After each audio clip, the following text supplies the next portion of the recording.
מחפשת גבר רגיש ורומנטי, ורצו שהוא יהיה שמן וקרח, כי זה מה זה עושה לי את זה? הרצל, אני מאוהב. וואלה, זה נורא מחמיא לי קודם כל, תבין, אבל אני יותר עכשיו בקטע של סטוצים. מה זה קשור אליך? אני מאוהב בבחורה הזאת מהטלוויזיה. אני רוצה לברוח מהכלא ולפגוש אותה. עכשיו לברוח? מה פתאום לברוח, ג'ק? לא חבל, נשארו לך עוד 4 מאסרי עולם וזהו. הרצל, מחר אני בורח מהכלא. אתה עוזר לי או לא? אני צריך לחשוב על זה.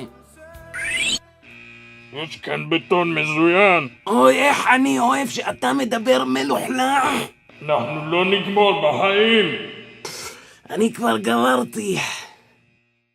טוב, בטח שאני אעזור לך, ג'ק. אז איך נברח? תראה, אף פעם לא סיפרתי לך את זה, אבל יש לי קעקוע של המפה של הכלא על הגב. אני מקווה שתצליח לפענח אותו.